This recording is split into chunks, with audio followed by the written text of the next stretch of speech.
परमाराध्य सदगुरु महाराज का प्रवचन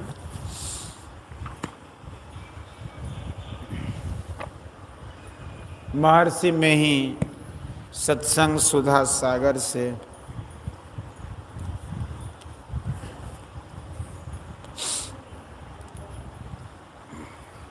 प्रवचन संख्या 240।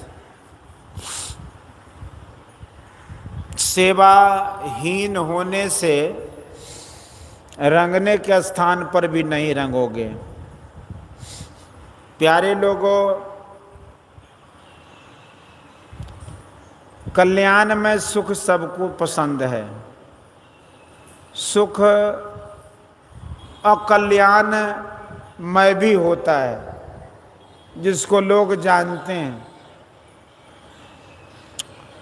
कल्याण में सुख को सभी नहीं जानते, बहुत कम लोग जानते हैं। जो मन और इंद्रियों को अच्छा लगता है, लोग उसी को सुख कहते हैं, किंतु यह सुख कल्याण में नहीं है, अकल्याणमय है। कल्याण कहते हैं उस दशा को जिसमें कभी कुछ भी आपदा नहीं होने पाए। शारीरिक रोग, मानसिक रोग और बाह्य संसार की परिस्थिति की उथल पुथल में जो अच्छी नहीं लगने वाली बात होती है, मन उससे दुखित हो जाता है। लोग शारीरिक और मानसिक रोग से दुखित होते हैं। संसार के सभी भोगों को कोई छोड़ दे नहीं हो सकता है। लोग दो बातों को बहुत ऊंचा स्थान देते, एक प्रतिष्ठा और दूसरा धन। प्रतिष्ठा के लिए धन कमाते हैं और प्रतिष्ठा के लिए जान को भी गंवाते हैं। मानसिक सुख और प्रतिष्ठा के लिए धन भी गंवाते हैं। धन को कुछ लोग आंतरिक सुख के लिए और कुछ लोग बाहरी सुख के लिए भी गंवाते हैं, लेकिन आपदा छूटती नहीं। धन है तो उसको जोगने की चिंता रहती है, प्रतिष्ठा है तो वह प्रतिष्ठा छूटने न पावे, ऐसा ख्याल रहता है। धन और प्रतिष्ठा में आपदा बनी रहती है। जहां आपदा है वहां कल्याण नहीं। आपदा विघ्न बाधा को कहते हैं। आपदा वाले कल्याण को लोग जानते हैं। यथार्थ में कल्याण में सुख को बहुत कम लोग जानते हैं। मन और इंद्रियों के आगे भी कुछ है, बुद्धि से भी आगे कुछ है। वह तुम स्वयं हो। तुम न शरीर हो, न इंद्रिय हो, न मन हो, न बुद्धि ही हो, तुम चेतन आत्मा हो। अकल्याण में सुख चेतन आत्मा के साथ नहीं रहता। चेतन आत्मा का पद ऐसा है कि जिस पद के परे और कोई पद नहीं है। उस पद से गिरना नहीं होता, उस पद पर पहुंचना दूसरे की निंदा करने से नहीं होता। जैसा कि आजकल के लोग मिनिस्ट्री में जाने व मुखिया आदि बनने में करते हैं। वहां तो जिमि हरि शरण न एकौ बाधा। इस पद को पाने के लिए पैसे खर्च करने की जरूरत नहीं होती, केवल भजन करने की जरूरत होती है। उस पद पर जाने के लिए किसी सवारी की जरूरत नहीं होती, चलने में थकान नहीं होती। उस पद पर चलने के लिए जो जाता है तो चलते चलते आनंद पाता है, थकान नहीं होती। अपना आपा चीन्हते चीन्हते चिन्हा जाता है। छीनने छीनने पर कहता है कि जो अपना आपा है वही परमात्मा है। अपने को आवरण के कारण भिन्न मान लिया था, जीवत्व दशा के कारण आवरण था, अब आवरण मिट गया तो अपना और ईश्वर का भेद मिट गया। जानत तुम्हीं हुई जाई हो गया, ब्रह्म को पहचानने वाला ब्रह्म हो गया। वेदांती कहते हैं कि ब्रह्म ज्ञानी आप परमेश्वर। गुरु नानक देव जी ने कहा वहां कोई दूसरी चीज नहीं है जिसके अवलंब से सुखी हुआ जाए, वहां अपने ही आपा में निरत होना होता है, नित्यानंद परमानंद के सुख में रहना होता है, तब वह कल्याण होता है। जो मनुष्य चाहता है कि माया मंडल में रहकर नहीं, माया मंडल से छूट कर ही उसको पाया जाता है। माया मंडल को कैसे पार किया जाए, इसी का पाठ अभी हुआ, वह सबरी की नवधा भक्ति है। प्रथम भगति संतन कर संगा, दूसर रतिमम कथा प्रसंगा। गुरुपद पंकज सेवा, तीसरी भक्ति अमान, चौथी भगति मम गुण गना, करई कपट तज गान। मंत्र जाप मम दृढ़ विश्वासा, पंचम भजन सुवेद प्रकाशा। छठदम शील विरति बहु कर्मा, निरत निरंतर सज्जन धर्मा। सातम सम मोहि मैं जग देखा, मोते संत अधिक करि लेखा। आठम यथा लाभ संतोषा, सपने हूँ नहीं देखई पर दोषा। नवम शरल सब संछल हीना, मम भरोस ही हरखन दीना। सबरी के इस सबरी के एक जन्म की कथा है कि वह खिखिरनी थी,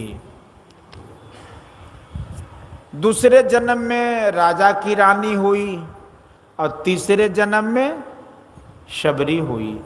जैसे मकान की नींव होती है, उसी तरह भक्ति की नींव सत्संग है।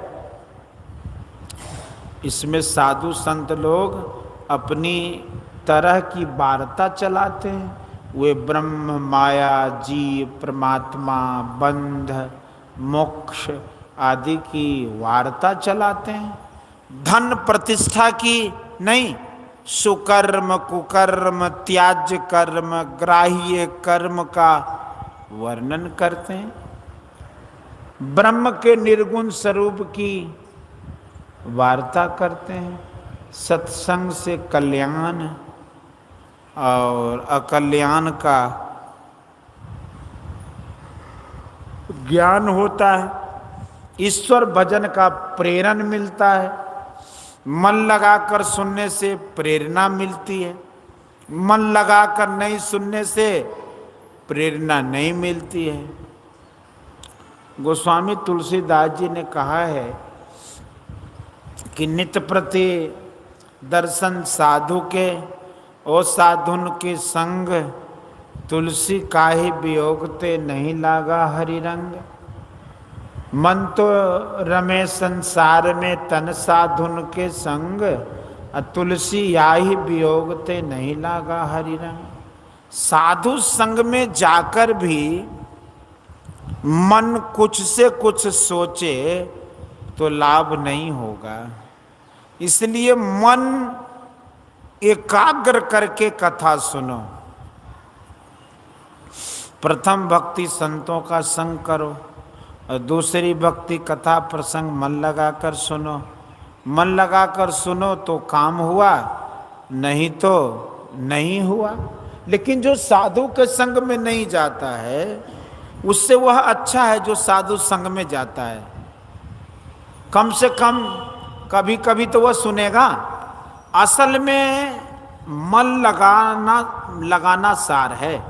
कथा प्रसंग में मन लगता है तो कुछ करने की इच्छा होती है, तब शिक्षा और दीक्षा की जरूरत होती है, उसको गुरु की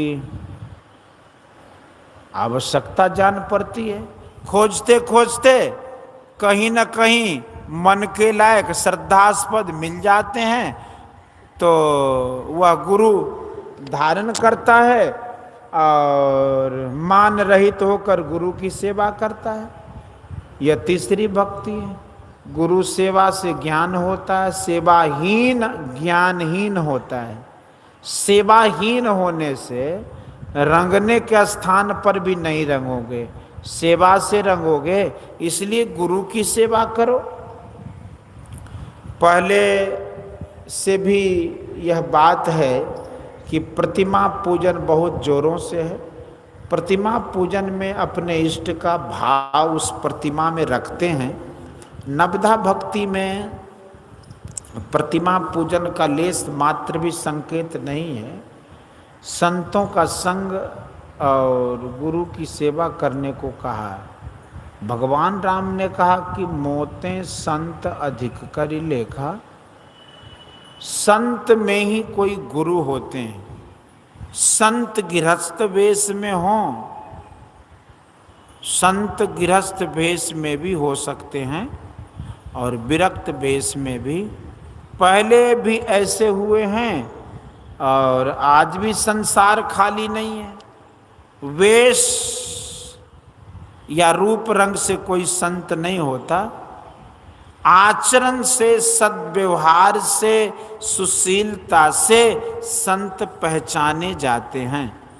संतों और गुरु की यह मर्यादा है कि वे कहीं ईश्वर से बढ़कर और कहीं ईश्वर के समान कहे गए। गोस्वामी तुलसीदास जी महाराज ने लिखा है कि श्री हरि गुरुपद कमल भजहि मन तजे अभिमान। जैसे बत पाइए हरि सुख निधान भगवान। यह संतोक्ति है। संत लोग ऐसा कहते हैं। गुरु समरथ सिर पर खरे काह कमी तहि दास।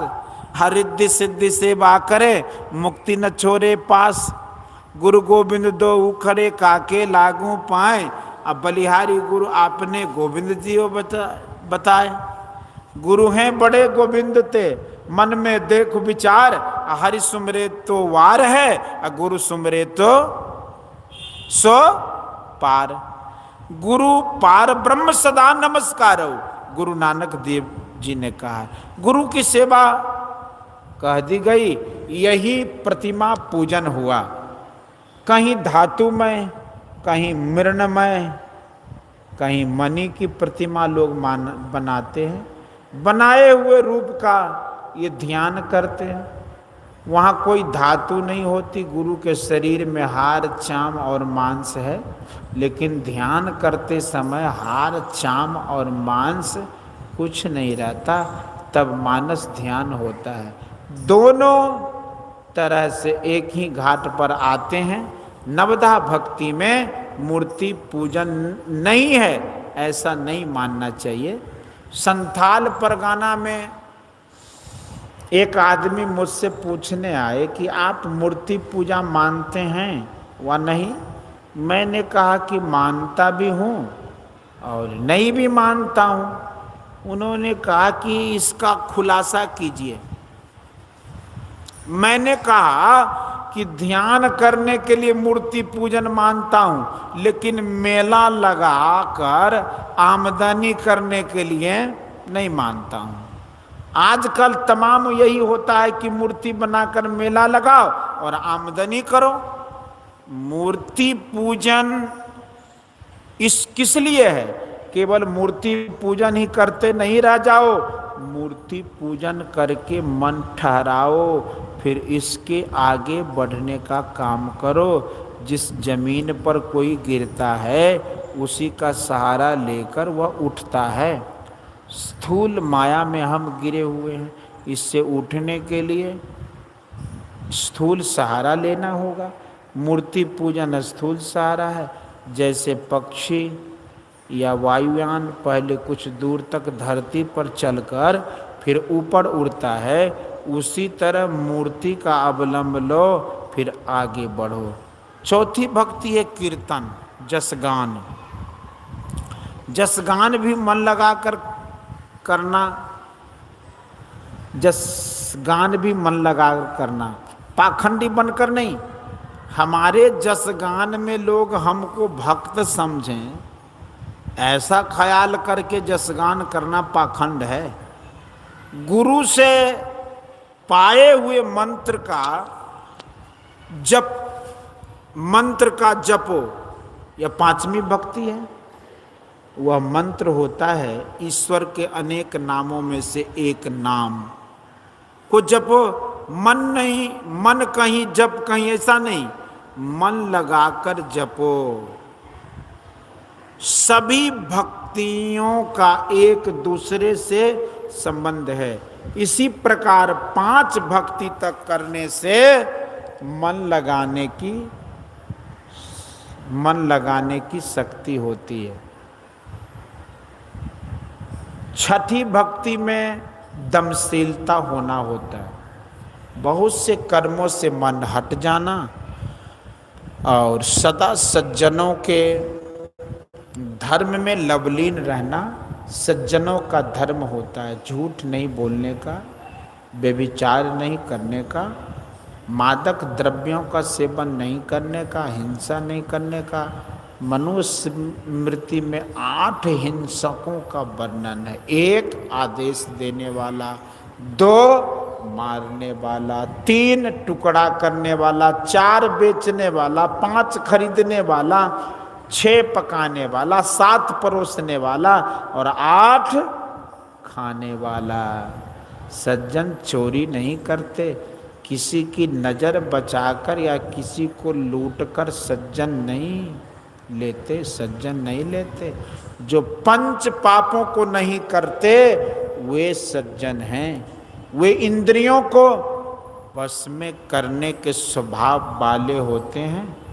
लोग विचार द्वारा मन को रोकते हैं लेकिन फिर भी गिरते हैं। मन के सूत से इंद्रियां विषयों को पकड़ती है, मन के सूत बाह्य इंद्रियों से हट जाते हैं तो बाह्य विषयों को इंद्रियां नहीं लेती।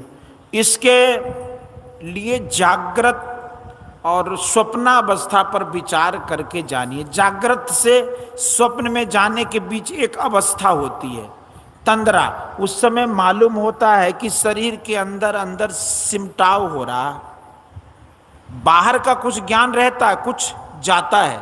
फिर स्वप्न होता है, भीतर की ओर सिमटाव होने से बाहर के इंद्रियों का सूत सिमट गया, इंद्रियां विषयों में नहीं जाती। यही दीक्षा है। यह दृष्टि योग से होता है। मन की पूरी एकाग्रता दृष्टि योग के बिना सुगमता पूर्वक नहीं होती। प्राणायाम से भी होता, प्राणायाम से भी लोग एकाग्रता करते हैं, लेकिन यह कठिन है। जो कठिनाई में पड़ना नहीं चाहता वह ध्यान योग के द्वारा एकाग्र करे। गीता के 6ठे अध्याय में ध्यान योग है। ध्यान योग में कहीं प्राणायाम का वर्णन नहीं है। सरलता पूर्वक दृष्टि साधन करो। देखने की शक्ति को दृष्टि कहते हैं। आंख और उसकी पुतली को नहीं, दृष्टि को कहाँ लगाओ इसका यत्न गुरु बतलाते हैं। अंदर होने पर चैन मालूम होता है और उसमें मन आसक्त हो जाता है। जिसको विशेष पदार्थ मिले वह सामान्य पदार्थ लेने क्यों जाएगा। ईश्वर इस आंख से देखा नहीं जाता, केवल आत्मा से जानने योग्य है। साधक ध्यान योग से माया के एक एक आवरण को पार करता है तब अपने से ही ईश्वर को पाता है।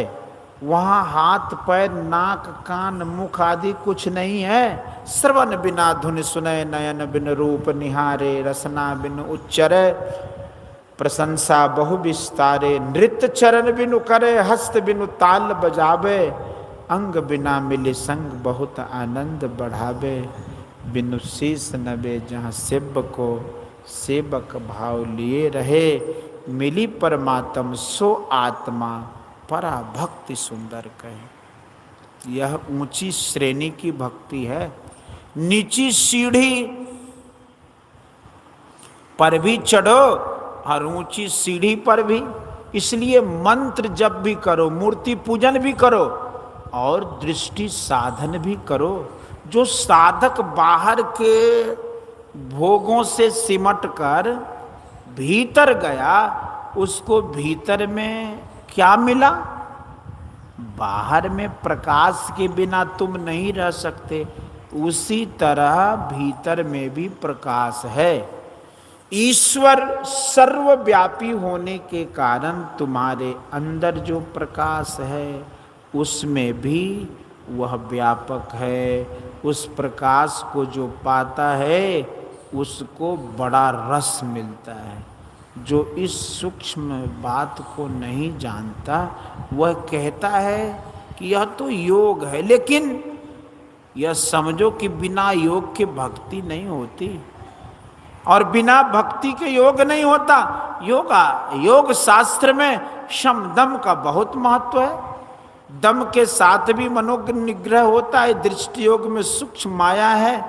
इसको गोस्वामी तुलसीदास जी ने इस तरह लिखा है कि रिद्धि सिद्धि प्रेरई बहु भाई, बुद्धि लोभ दिखावई जाई, होई बुद्धि जो परम सयानी, तिन तन चितवन अनहित जानी। इसके बाद सातवीं भक्ति शम का साधन है। यह शम नादानुसंधान से होता है। संसार में कोई साधन, कोई स्थान बिना शब्द के नहीं है। बाहर संसार में तमाम रगड़ है। वायु संसार में संचार में रगड़ है, सूर्य किरण में रगड़ है, रगड़ से ध्वनि होती है, भारी ठेस से भारी आवाज होती है। बिना कंप के कोई स्थान खाली नहीं है, सारा स्थान कंपनमय है। कंप में ध्वनि है। जो ध्वनि, जो अंतर्ध्वनि का साधन करते हैं वे नाम भजन करते हैं। यही ईश्वर का असली नाम है। इसी से पूर्ण मनोनिग्रह होता है। न नाद सदृशो लय। शिव जी ने मनोलय के 1,25,00,000 साधनों में नादानुसंधान को श्रेष्ठ बतलाया गया। शम से सम होता है। समता में ही स्थित प्रज्ञ होता है। समता समाधि साधन से होती है। लोग इसलिए गिर जाते हैं कि केवल कर्म योग करते, ध्यान योग नहीं। शम के साधन में नादानुसंधान को अवश्य लेना चाहिए। तभी अपनी आत्मा के समान दूसरे को देखना चाहिए। 8वीं और 9वीं भक्ति में यह यथा लाभ, संतोष, सरलता, छलहीनता आदि सद्गुण आ जाएंगे। मोटी बात और महीन बात दोनों को रखो। मोटी उपासना पैर के समान और सूक्ष्म उपासना सिर के समान है। पैर भी रखो और सिर को भी रखो। सिर कहने का मतलब निर्गुण से है और पैर का मतलब स्थूल सगुण रूप से है। इसी भक्ति का प्रचार हमारे सत्संग से होता है। यह ज्ञान आज छिप सा गया है। आज भारत में 40 करोड़ लोग हैं, उनमें से 1 करोड़ भी इस बात को जानते हैं कि नहीं, कहा नहीं जा सकता है। बोलिए श्री सद्गुरु यह प्रवचन कटिहार जिलांतर्गत संतमत सत्संग मंदिर मनिहारी में दिनांक 18/6/1966 ईस्वी के अपराह्नकालीन सत्संग में हुआ था।